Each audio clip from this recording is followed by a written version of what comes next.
Hi, Paul here. Wanted to talk to you today about something that's going to take a little while to unpack. And in a couple of previous videos, we've been talking about this idea that humans can be affected by beings beyond simply the material realm, beyond just other humans. Of course, we do affect each other, but is there anything else going on? And so I've given the thought that though that might be a very foreign way of thinking to most of us, it's something that's worth considering. And some of the reasons we may have dismissed that idea or would dismiss that idea are maybe a bit hasty and throwing out some of the baby with the bathwater. So today what I want to do is walk through part of the ancient biblical account of humankind and some of the evolution of history of humankind as explained, especially in the early chapters of Genesis, which are very fascinating. There's a lot in there, and it's, of course, written very differently than any sort of like modern history or what we might even call history. It's just got a very different flavor, and it is part of the literature of the ancient Near East. So if you think about the early chapters of Genesis, you've got the introduction of humanity, you've got the first primordial couple, Adam and Eve, and then very quickly you have a branching of their family line into two directions. The first brothers, Cain and Abel. As we know, Cain kills Abel, and then there is another son given that is Seth. And so Cain and Seth become the two branches of this family. And I think the way it's written, we're certainly meant to compare and contrast these two lines. And they take a very different path, these two lines do. And so with Seth, you have in Seth the person of Enoch, who is described as walking with God and is described as taken up to be with God. And I think he is the seventh in line of the line that goes through Seth, which is significant, just seven being a biblically important number.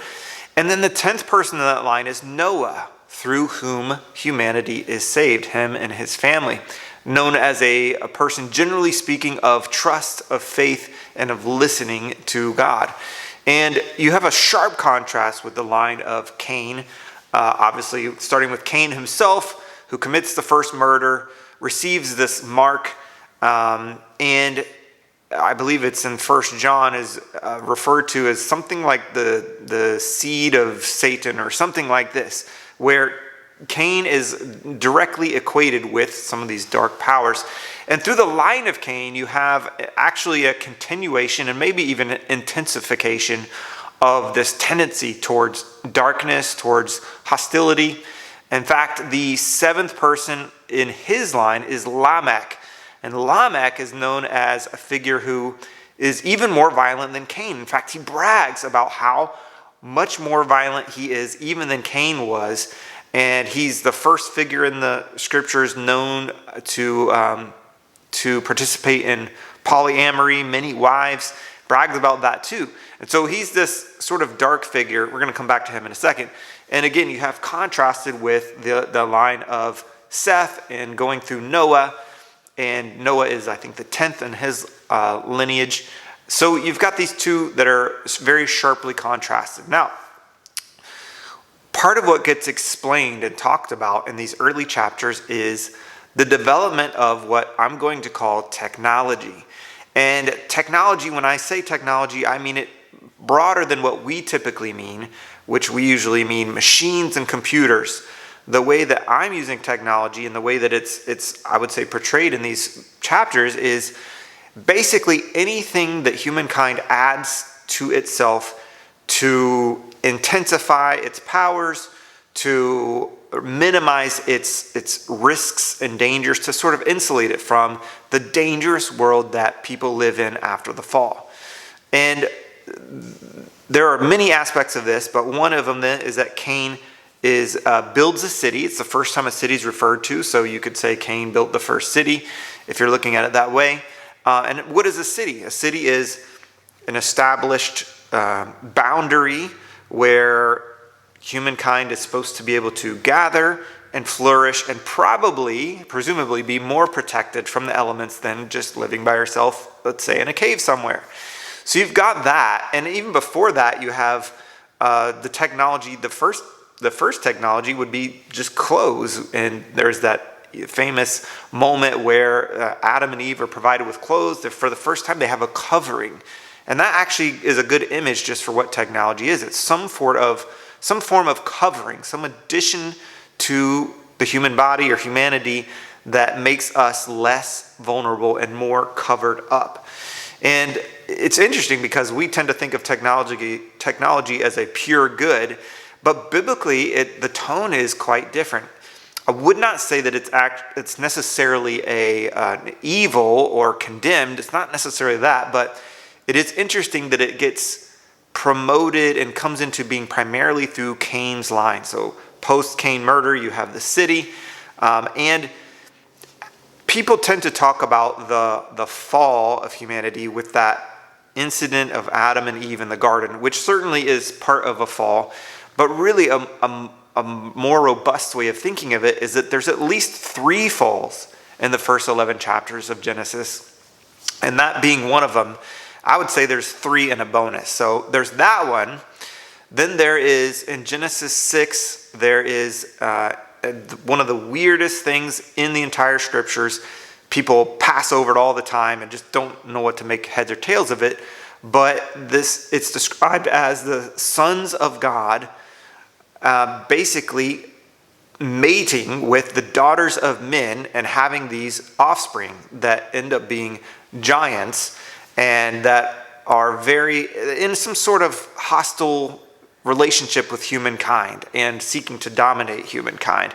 And it's a fairly major theme through not only Genesis, but the entirety of the Hebrew Bible and the entirety of the Bible in general. Even including, I would say, the gospel and the message about Jesus and the apostles in Acts and the book of Revelation. It carries all the way through.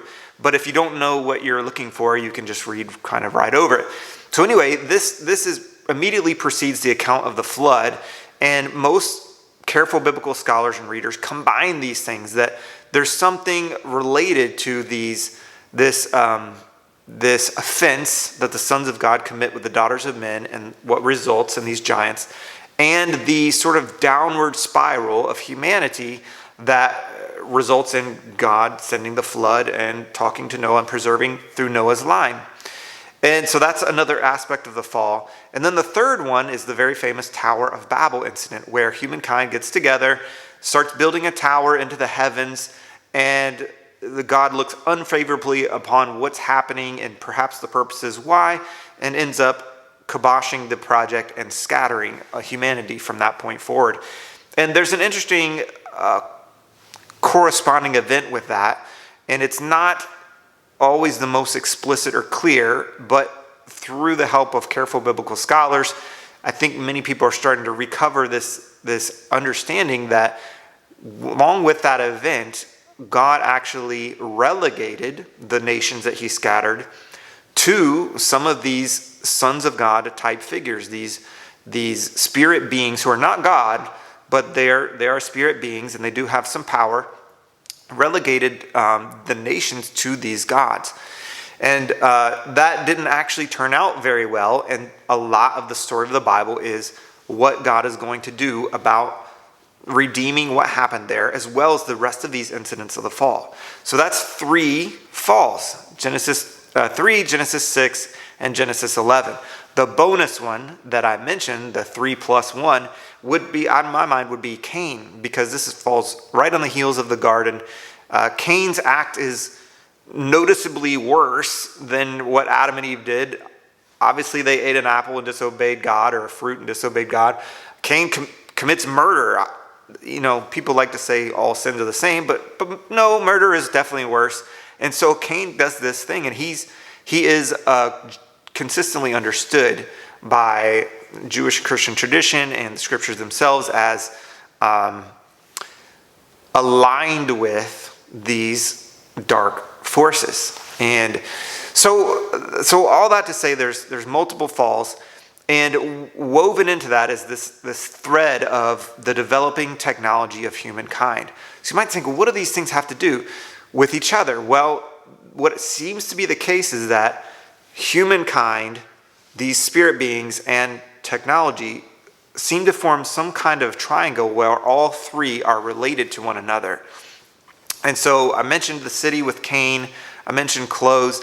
Well, in that line of Cain, as it continues to go down, you have Lamech, who's this horrible figure. There's nothing laudable about Lamech. And his children are named as the ones who are, in a sense, like the progenitors of agriculture, of metallurgy, so creating things out of metals. And what's sort of under the surface of that is probably weaponry, which is, of course, one of the very first things that metals were used for. So the weapons of war. And as well, one of the sons is named as the progenitor of the arts, so musical instrument and the arts. So these are sort of, you could call them technologies, you could think of them as aspects of culture, but they're developments. They're things that are added on to sort of like the basic paradisal elements of existence that humankind had sort of unspoiled with God. So they're technologies, you could look at them that way.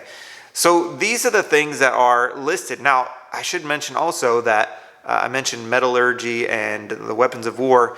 Many commentators think that the Tower of Babel was not simply a building project, but that had the connotation that it was some sort of fortress and or lookout tower where people were coming together and creating an intensification of civilization where they wanted to fortify and control militarily. And so there's that idea of sort of like the totalizing state that we've seen throughout all of history, where power tends to create the desire for more power, for more power, for more control. And that was part of what God was opposing. Of course, you have in that story the technology of brick making, which is named as this is as humankind figure out how to effectively use bricks, and that's what helped them attempt to build this very high tower. So you've got these elements of technologies, aspects of culture. They're listed primarily through, again, the line of Cain. They're not commended, and they're not explicitly condemned, but there's this sort of negative connotation hanging over them.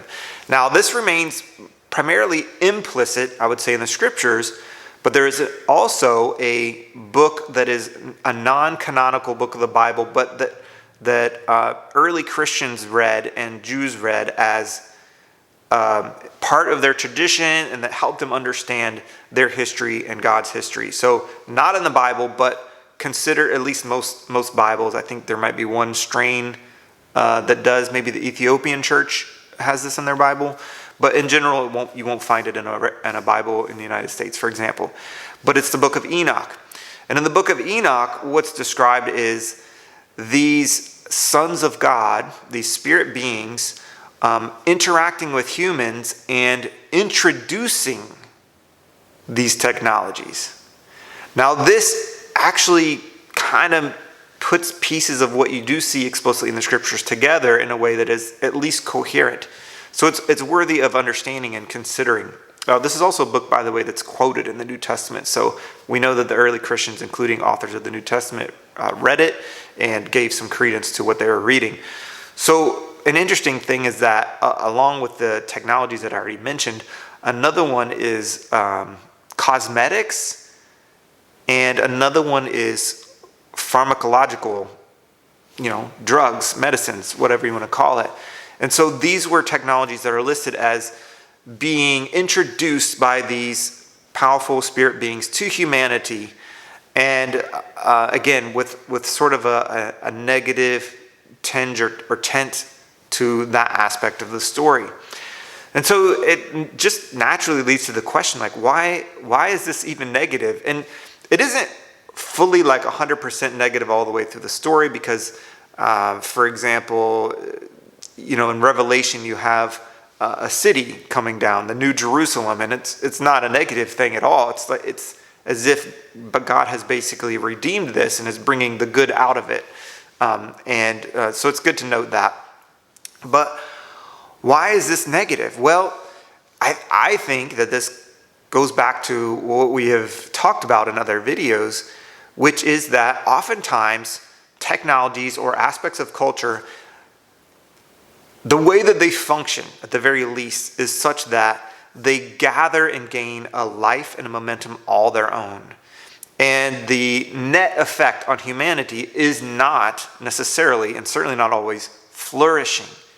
There's always this, I don't want to say always, but there is frequently an undercurrent of humanity actually being harmed. So we talked about the arms race, the nuclear arms race. Is it good to have weapons? That's a good question. I mean, it seems like a good thing if you're able to defend yourself. It seems like a good thing to be able to defend yourself against, let's say, Hitler's Germany and what they're perpetrating on the world.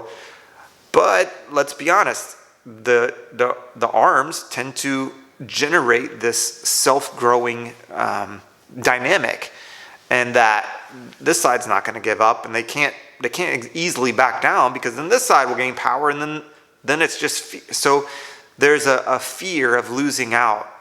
You could ask the same question of pharmaceuticals. I'm extremely grateful for modern medicine, but as we talked about in a previous video, we also know about just the incredible harm brought to humanity by drugs, the current opiate crisis, all these sorts of things. You could even think, well, what's wrong with cosmetics? What could possibly, like makeup? What's wrong with that? And how is that even technology? Well, it's a good question, but if you think about what is that? That's a covering. It's an intensification of who we are and what we look like, that is used to, in a sense, intensify to gain an advantage, not necessarily, obviously, a violent or military advantage, but some sort of additional power. And how is that wielded and how is it used? And obviously, I'm not saying all this to like condemn makeup. I don't really do that, and that's not the point. The point is, how do these things get used, and what is their actual effect on humanity? So anyway, there does seem to be a triangle. And humanity, you have on one hand, very happy to probably discover or be given new technologies, new ways to intensify its power. Do we want more power? Yes, always we want more power. Do we want more ways to defend ourselves against natural disasters and the elements and hunger and starvation? Yeah, we always want more. Do those things always serve our flourishing? That's a very different question. So if you've got this party, humanity, who really wants those intensifications, those coverings, and then you have a party who has access to them and can give it, can dole it out, but what might they want in return? What might they be gaining in return? And the story, the sense that you get is that there is a bond, there's a connection, there's a relationship between the two parties, the spirit beings and humanity, that is really, in a sense, like outside of God and outside of the way that God might conduct that interaction. I don't think that God is against giving us anything. He's the one that provided the clothes immediately after the incident in the garden. And so that is a covering. He redeemed the city. It isn't that God's against, but there's always this thing like the way we go about it is important. And that's just a huge thing, because many Bible readers think that in the garden, it was not the case that God was going to hold out that tree of life, that's going to hold out life, but there was a way to go about this. And the way could be God's way and include listening and obeying, or it could be, I'm going to reach out, and this is the language that's used, saw that it was good and took it. And that language repeats itself through the pages of Genesis, that people see this. In fact, that's the language of Genesis 6 with the sons of God and the daughters of men. They saw these women were beautiful and they took them, basically. The same thing you have with Abraham and the story of him with Sarah. And it's a convoluted story. Nobody comes out really a winner in that one. But again, you have people seeing what was good and taking, even though it was not proper, it was not the right situation, wasn't the right time. So humanity sees what they think they need, sees what they think is good, knowledge of good and evil, defining it for ourselves, and I'm going to take it. And that does not, in the story, in the account, it does not tend to lead to good things. So if God's mindset would be, I want to give it to you in the proper way, in the proper time, and then you have other beings who are saying, no, I'll give it to you now. But here, come, let's get closer. You come truck with me, learn from me, be indebted to me. And this might seem like, so far out there, but I want to bring it to sort of our day and just think, like, how do things work now? And so I saw this clip I want to show you. This was from a child actor. I think his name is Cole Sprouse. You might know that name, but he's describing something that I think is very common. So watch this clip. It's a little bit longish, but we'll come right back and talk about how that's relevant. As I've thought about it, it seemed like to me it made a lot of financial sense to her to put us into acting. I think it satisfied some sort of narcissism that she probably had in order to be recognized as this sort of artistic success. She was a wonderful painter. So she always wanted sort of artistic legitimacy and validation. But as time went on, I think the entertainment industry just kind of broke her. This industry in very many ways, it encourages the worst qualities of you as a person. Narcissism, selfishness, greed, a lot of these things that we have come to know as practically cardinal sins. It's one of those things that encouraged a kind of selfishness that was directly opposed to the very fundamental idea of motherhood. Okay, so you saw in the clip, he's describing the situation with his mother. And he describes her as having some narcissism. She has an agenda with wanting her kids to be successful and famous in the entertainment industry. And so she uses them and is looking for success, looking for validation, looking for, that feeling of fame, success, validation, all those things. And he doesn't look at it as a very good thing, like as a good outcome. And this is just one very, very simple example. But just even pay attention, if you did, to the language that he used. He says the industry. Well, what's the industry? That's not a thing. That's not an actual conscious agent, is it? But it makes perfect sense for him to talk about the industry, because there is something at work there in that industry and in that environment. It's as if, pay attention to those words. Whenever you hear the as if, just go with it and see where it leads. It's as if this industry is acting in a certain way with a certain pattern, and it has something to offer.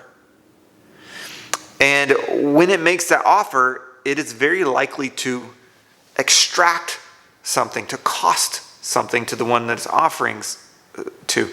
Now, this is a very mild example. I have seen at least two other examples very recently where adults were talking about their childhood, very similar stories.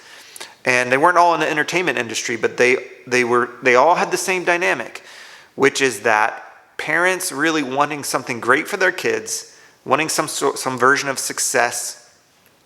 And the two cases that I'm talking about, the kids were abused. The kids were sexually abused in ways that were extremely harmful. And in both cases, the kids told the parents exactly what was happening, which obviously took a lot of courage and was very hard. And in both cases, the parents dismissed what the kids were saying. Now, we could all look at that and think, what a shame, what a tragedy, and rightly so. What I want to draw your attention to, though, is that in these stories, it's the same dynamic at play, which is you have a people, a group, an industry, whoever, a cabal who has some power, something to offer, and then you have a willing party who wants something from them. And I don't think that either of these parents sort of made any explicit deal with the devil or a demon, but nonetheless, the pattern is right there. They, in a sense, the parents sacrificed their children to that which was offering success, the powerful beings which were offering success, which had to offer what they craved, what they wanted, and they reached out and they took it. And in this case, it cost them their kids, their well-being, their health, mentally, psychologically, spiritually, all of that. It's just unthinkable, and it happens all the time. Think about, if you pay attention to the news, entertainment industry at all, think about how many times you've heard this in the last year. It's something that is, the whole thing with Harvey Weinstein, that's the same pattern, same dynamic. You have power, you have people willing to, at various levels, potentially compromise. Of course, there was some unwilling participants, that's true too, but obviously there's also plenty of willing participants who made that connection, that made that deal. Even the recent stuff with Cat Williams and naming names about, these really kind of weird cabals of insider, groups that are grow to be very powerful, and they're offering, again, success and insider status, but there's got to be some sort of cost, some sort of humiliation ritual, sexual stuff that's just, you don't even want to know about it. It's weird, but it's the same dynamic at play. I could go on and on with so many examples. We talked about psychedelics in a previous video. People want to take a shortcut. They want access to the supernatural. They want to know it now. They want direct access. Give me a shortcut.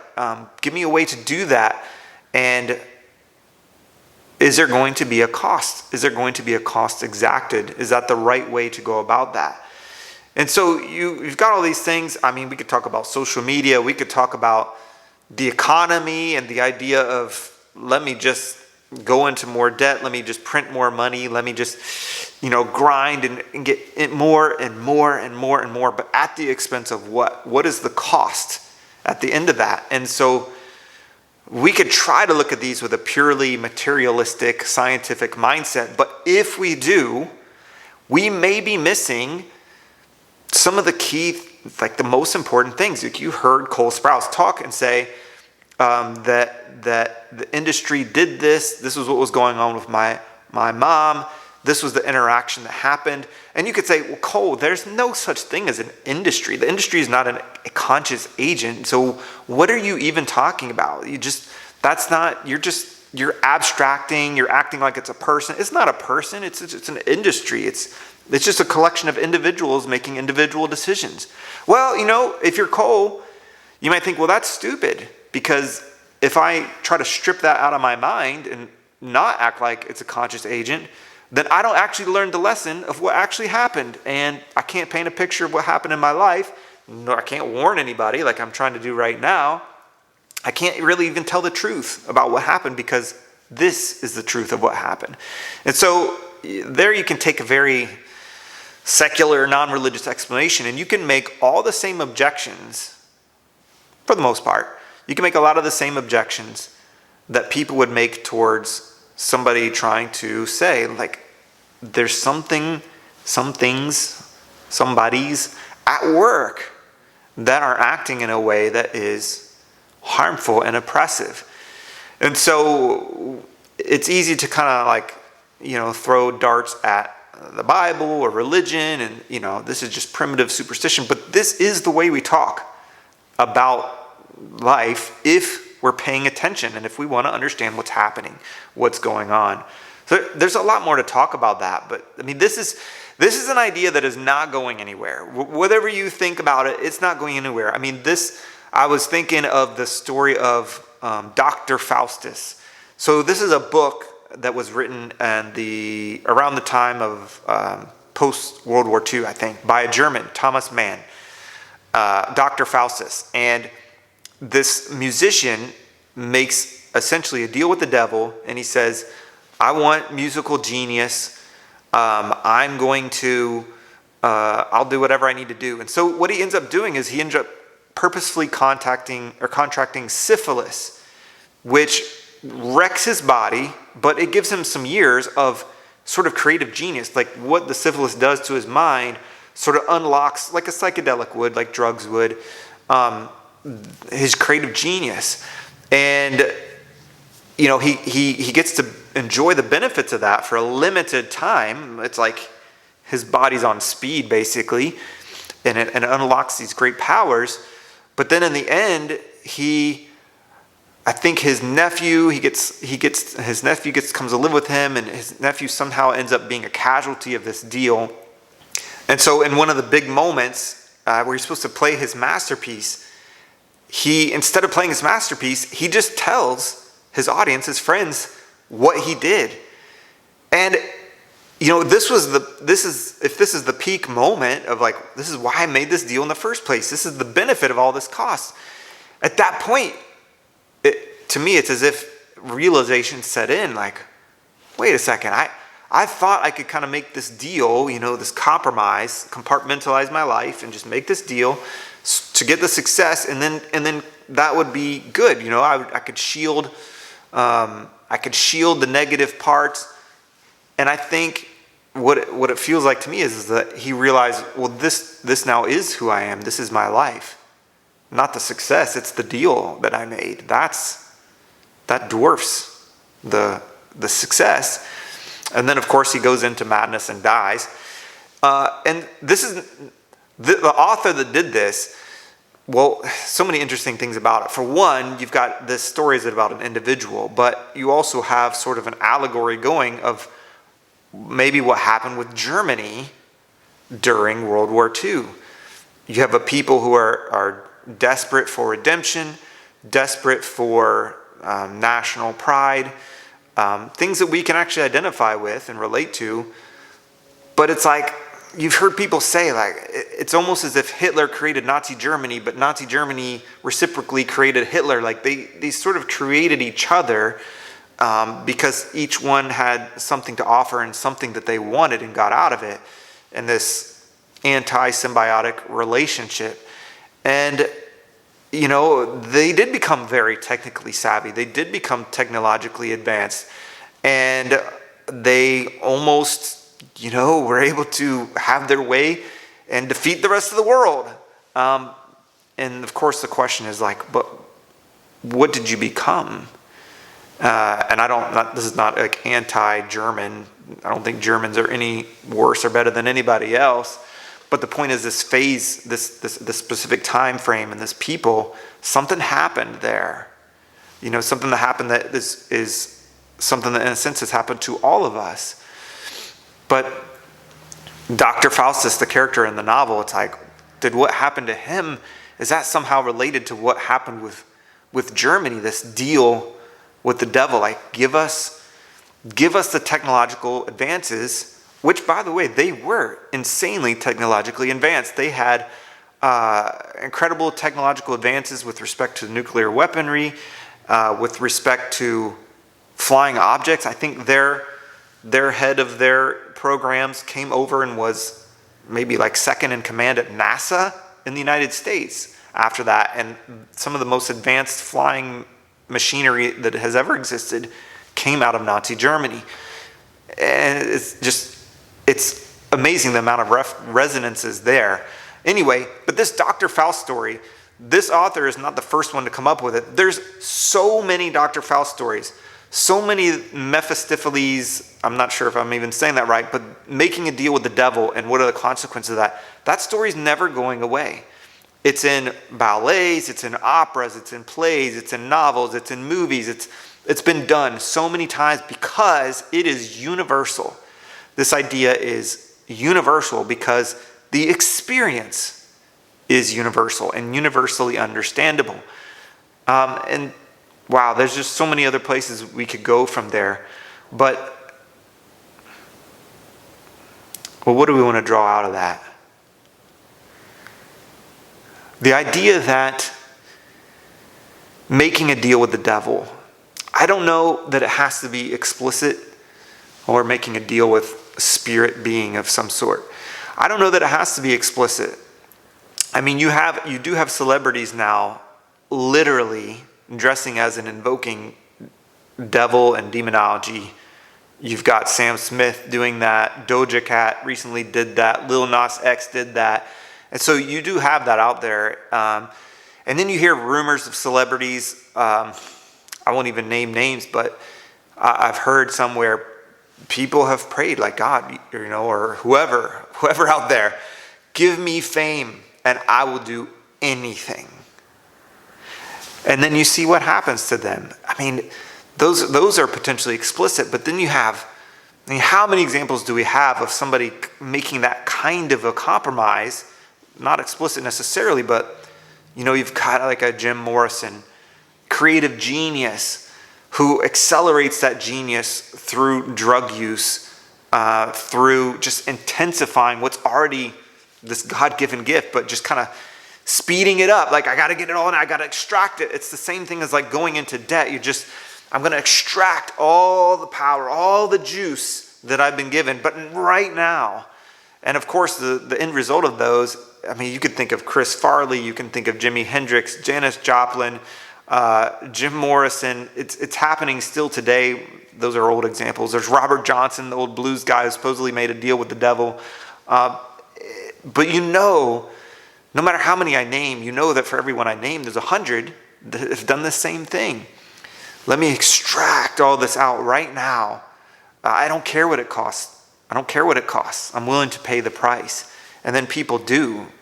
Does that famous thing of 27, like people die at 27, and after you do that extraction, like at some point, what's left of your body, that carcass is going to just collapse. It's not going to last because it can't. And so it doesn't have to be explicit. It doesn't have to be an explicit conversation. The idea is we get confused and we think, oh, the end is worth it and the means won't really matter. The means matter more. The means is everything. The means is what your life is. The means is who you are. The end is not. And it is just so easy to get that flipped. At any inversion of means and end is, I mean, even the way I use that, I guess you could use the language the other way. It's like the means is the end. Any inversion of that, I mean, that's I think biblically that's what you would call sin, or that's what you would call idolatry. That is inviting in and opening the door for your destruction or the destruction of others. You don't even know. That's the point. Like you're making this open-ended bargain with who? Somebody that has your best interest in mind? Not likely. You're inviting something or someone in that is going to have its way with you and extract a toll. And so even if you strip out the religious language, if you think about keeping what's most important at the top, that is so hard to do. And as soon as you flip it, it's an invitation to destruction and an uncountable toll on yourself and the people that you love and whoever else. So that's a very 30,000 foot view flyby of some ways that the Bible has to talk about these things, which is probably, if you're not really into the Bible, it's probably pretty foreign. But you can see, like, there's some elements in there that, actually, this is some sophisticated way of thinking about these things that has real world import now. That even now in our way of thinking, it's still here in our thoughts and our imagination. You heard it in Cole Sprouse's testimony. This is how things work. And so if it's as if this is how things work, then maybe that's how things work. Maybe that's what's going on, and it's worth considering, though it may not fit the paradigm of science or physics or anything like that. Doesn't mean it's not real. And maybe it's the most real. Maybe it's the most important. Anyway, I want to thank you for your attention, and I'll hopefully see you next time.